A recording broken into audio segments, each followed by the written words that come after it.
بسم اللہ الرحمن الرحیم۔ السلام علیکم۔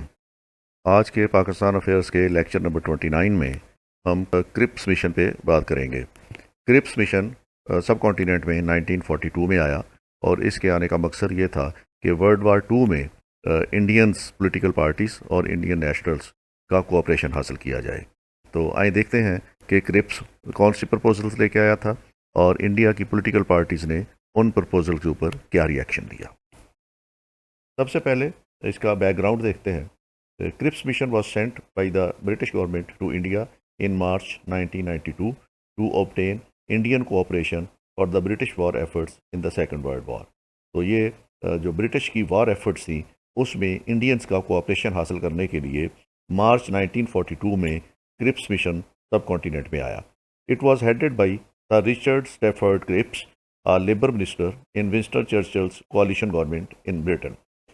سر Richard Stafford Cripps Winston Churchill کی کوalition گورنمنٹ میں لیبر منسٹر تھے اور ان کو وفد کا سربراہ بنا کے یہاں بھیجا گیا تاکہ وہ انڈین لیڈرشپ کے ساتھ نیگوشیٹ کریں اور ان سے وار کے لیے، برطانیہ کے لیے ان سے کوآپریشن مانگیں۔ Japan was advocating out side the eastern borders of India and the fall of Burma was a jolt to the British in the war۔ برطانیہ کی فوجیں اس محاذ پر، برما کے محاذ پر بہت تیزی سے فتح حاصل کر رہی تھیں اور برما پہ ان کا قبضہ ہو گیا تھا اور برما کو بیس بنا کے وہ سب کانٹیننٹ پہ، بر صغیر پہ، انڈیا پہ وہ پلان کر رہی تھی کہ انویڈ کیا جائے۔ The threat of Japanese invasion on India was looming and Indian support was essential for Britain's war efforts. جاپانی انویژن کے خطرات انڈیا پہ جو تھے وہ بہت زیادہ تھے اور اس لیے برطانیہ یہ چاہتا تھا کہ انڈینز کی سپورٹ حاصل کر کے جاپان کے خلاف ایک مربوط طریقے سے جنگ لڑی جائے اور جاپان کو انڈیا میں انویژن سے روکا جائے۔ When the Second World War broke out in 1939, the Viceroy Lord Linlithgow declared India a party to the war as a part of the British Empire۔ جب 1939 میں دوسری جنگ عظیم شروع ہوئی تو اس وقت کے وائسرائے للتھگو نے بغیر انڈین سے کنسلٹ کیے ہوئے انڈیا کی پارٹیسپیشن کا اعلان کر دیا کہ برٹش امپائر کا ہم حصہ ہیں اور ہم برطانیہ کے ساتھ مل کے جنگ لڑیں گے۔ This was done without consultation with Indians and this led to the massive protest from the Congress Party۔ اس اعلان سے جو انڈیا کی کنسلٹیشن کے بغیر کیا گیا تھا، کانگریس نے اس پہ میسو قسم کے پروٹیسٹ کیے اور انہوں نے جو منسٹریز تھیں پروونشل گورنمنٹ میں، 7 صوبوں میں ان کی جو منسٹریز بنی ہوئی تھیں، انہوں نے اس سے بھی ریزائن کر دیا۔ The party leaders who were heading 7 provincial governments resigned from their post۔ تو اس طرح انہوں نے ان 7 صوبوں سے بھی استعفیٰ دے دیا اور ان کا استعفیٰ دینے پہ مسلم لیگ نے اس کو ڈے آف ڈیلیورنس منایا۔ تو اس سے جب استعفیٰ دیا تو اس سے بھی انڈیا کے اندر ایک پولیٹیکل انریسٹ کریٹ ہوا اور پولیٹیکل ویکیوم کریٹ ہو گیا اور برطانوی حکومت یہ چاہتی تھی کہ انڈینز کو جنگ کے معاملات میں آن بورڈ کیا جائے اور ان سے جنگ کے سلسلے میں تعاون مانگا جائے۔ British was facing pressure from the US and other allied leaders over its own imperial policies in India and also to secure Indian cooperation for the allied war efforts۔ US کی طرف سے اور allied forces کی طرف سے برطانیہ کے اوپر یہ بھی بڑا پریشر تھا کہ برطانیہ انڈیا کے بارے میں اپنی امپیریل پالیسیز جو ہے ان کو چینج کرے اور اپنی پالیسیز چینج کرنے سے انڈین سے جنگ کے سلسلے میں کوآپریشن حاصل کرے۔ This also led the British government to send Cripps mission. Cripps mission کو بھیجنے کا ایک مقصد یہ بھی تھا کہ برطانیہ کے اوپر یو ایس کا اور الائڈ فورسز کا بہت زیادہ پریشر تھا کہ انڈینز کا کوآپریشن حاصل کریں۔ اگر انڈین کا کوآپریشن حاصل نہ کیا جا سکے تو پھر جاپان جو ہے اس کی شلغار کو نہیں روکا جا سکتا تھا۔ اس لیے برطانیہ جو تھا وہ ایگر تھا اور بہت زیادہ خواہش مند تھا کہ جنگ کے لیے انڈینز کا تعاون حاصل کیا جائے۔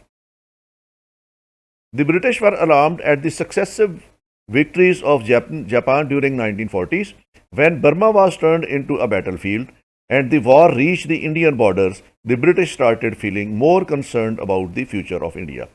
جاپانی فوجوں کی پیش قدمی سے اور برما میں جب حالات تیزی کے ساتھ چینج ہوئے تو پھر برٹش کو یہ مصیبت پڑ گئی، یا یہ ان کو برٹش کو یہ پریشانی لاحق ہو گئی کہ انڈین بارڈرز کو کس طریقے سے محفوظ کرنا ہے تاکہ انڈیا میں جو پینیٹریشن ہے جاپان کی، انویژن ہے جاپان کا، اس کو روکا جا سکے، اور وہ انڈیا کے بارے میں زیادہ سیکیور ہو، انڈیا کے بارے میں وہ زیادہ کنسرنڈ ہو گئے، اور انڈیا کو بچانے کے لیے انہوں نے یہ کوشش کی کہ انڈینز کا تعاون حاصل کیا جائے اور انڈینز کو اس وار میں انٹیگریٹ کیا جائے تاکہ جاپان کا مقابلہ کیا جا سکے۔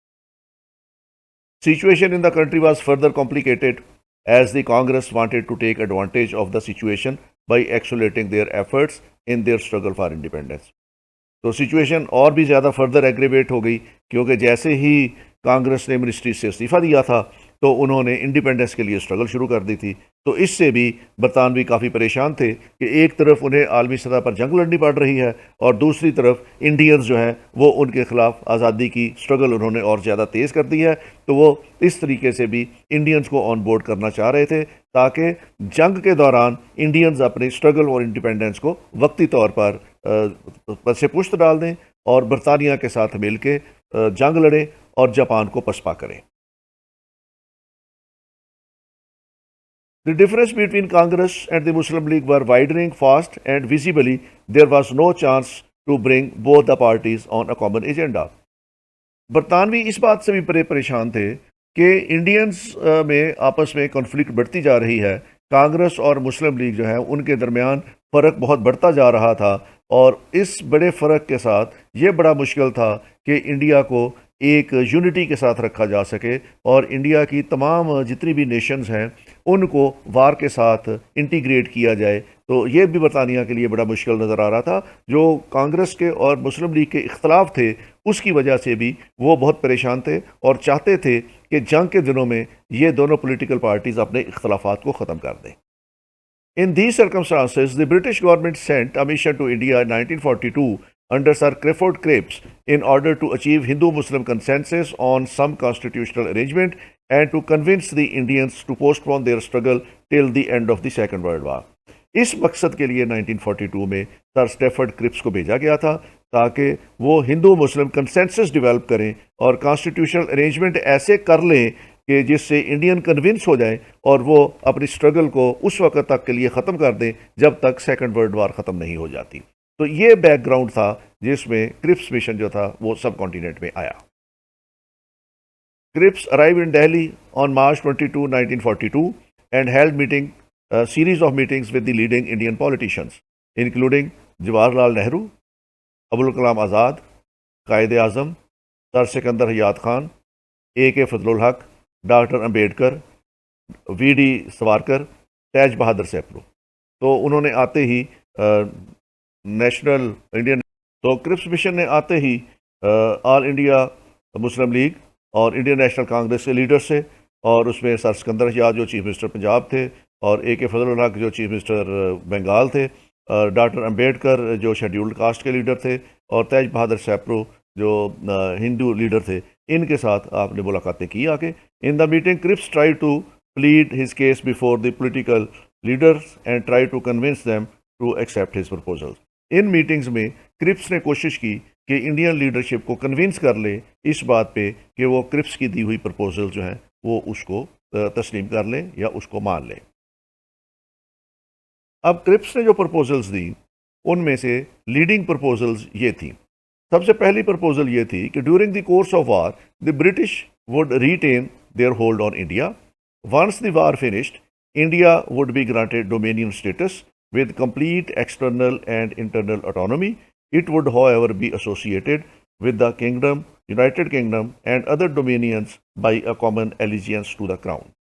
تو پہلی بات تو اس نے یہ باور کرایا کہ جنگ کے دنوں دوران برطانیہ اسی طرح اپنا ہولڈ انڈیا پہ رکھے گا، لیکن جیسے ہی جنگ ختم ہوگی تو انڈیا کو ڈومینین اسٹیٹس دے دیا جائے گا اور اس کو ایکسٹرنل اور انٹرنل آٹونومی دے دی جائے گی، لیکن یہ اس شرط پہ ہوگا کہ انڈیا اپنے آپ کو یونائٹڈ کنگڈم کے ساتھ ایسوسیٹ اسی طرح رکھے جیسے دوسری ڈومینینز نے رکھا ہوا ہے، اور وہ کراؤن کے نیچے رہ کے کام کرے گا۔ تو ایک تو پہلا اعلان انہوں نے انڈیا کو ڈومینین اسٹیٹس دینے کا اور ایکسٹرنل اور انٹرنل آٹونومی دینے کا اعلان کیا. یہ اٹانومی برطانیہ ساؤتھ افریقہ کو بھی دے چکا تھا اور آسٹریلیا کو بھی دے چکا تھا. At the end of the war دوسری پرپوزل یہ تھی, at the end of the war a constituent assembly would be set up with the power to frame the future constitution of India.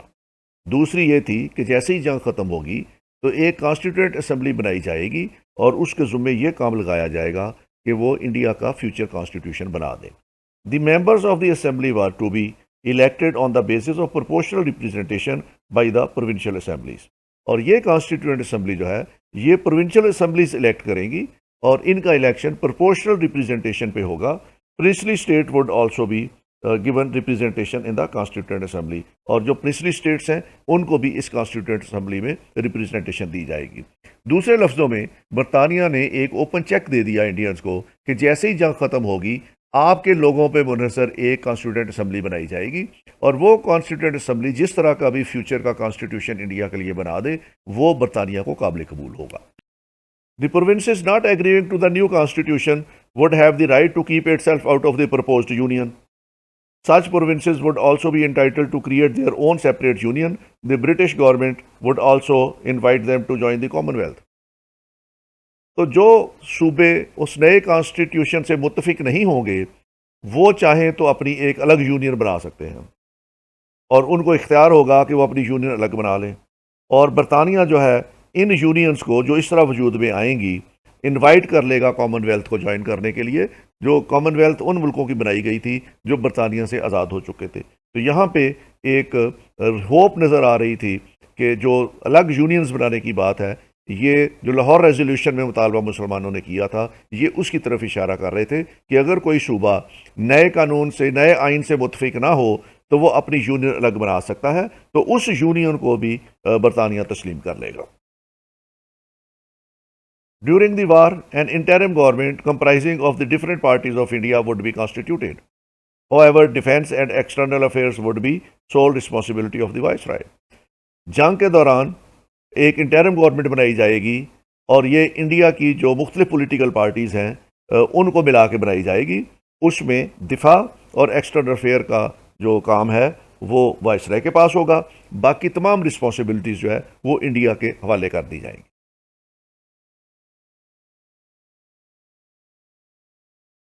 اب یہ پرپوزلز جب پیش کی گئیں تو اس پہ مختلف پولیٹیکل پارٹیز نے اپنا مختلف ری ایکشن دیا. جو مسلمانوں کا ری ایکشن تھا وہ سب سے پہلے ہم دیکھتے ہیں کہ قائد اعظم محمد علی جناح نے اس پہ کیا تبصرہ کیا. Quaid Azam considered these proposals as unsatisfactory and was of the view that the acceptance of the Cripps proposals would take the Muslims to the gallows. انہوں نے کہا کہ یہ unsatisfactory ہے, اگر مسلمانوں نے اس کو تسلیم کر لیا تو مسلمان اس سے تباہ ہو جائیں گے, will go to the gallows. He said that the proposals have aroused our deepest anxieties and grave apprehensions, especially with reference to Pakistan's scheme, which is the matter of life and death for the Muslim India. تو قائد اعظم نے فرمایا کہ اس پوری scheme میں جو Lahore resolution میں ہم نے مطالبہ کیا تھا کہ مسلمانوں کے لیے ایک سیپریٹ ہوم لینڈ دیا جائے اس کا کہیں تذکرہ نہیں ہے. تو جب تک برطانیہ مسلمانوں کے اس مطالبے کو تسلیم نہیں کرتا اس وقت تک ہم کسی بھی پرپوزل کے ساتھ متفق نہیں ہوں گے. We will therefore endeavor that the principles of Pakistan, which finds only veiled recognition in the document, should be considered in unequivocal terms. تو قائد اعظم نے کہا کہ جو ویگ سا آئیڈیا اس میں آپ نے دیا ہے پاکستان بننے کا, ہم اس کو تسلیم نہیں کرتے. ہمیں تو کھلے الفاظ میں آپ گارنٹی دیں کہ آپ نے مسلم لیگ کی لاہور ریزولوشن کو تسلیم کر لیا ہے اور اس کے نتیجے میں جیسے ہی جنگ ختم ہوگی ایک علیحدہ ملک بنا کے مسلمانوں کے حوالے کر دیا جائے گا. The Qaid, however, was happy to know that in the Cripps proposal, at least the British government had agreed in principle to the Muslim League's demand of the partition of India. تو قائد اعظم نے اس بات پہ اطمینان کا اظہار کیا کہ برطانیہ نے بالآخر کرپس پرپوزلز میں یہ بات تسلیم کر لی ہے کہ مسلمانوں کا مطالبہ جو پارٹیشن آف انڈیا کا تھا وہی مسئلے کا حل ہے, اور اس پہ انہوں نے اطمینان کا اظہار کیا. Yet Qaid Azam wanted the British government and Cripps to thoroughly amend the proposals to make them acceptable for the Muslim League.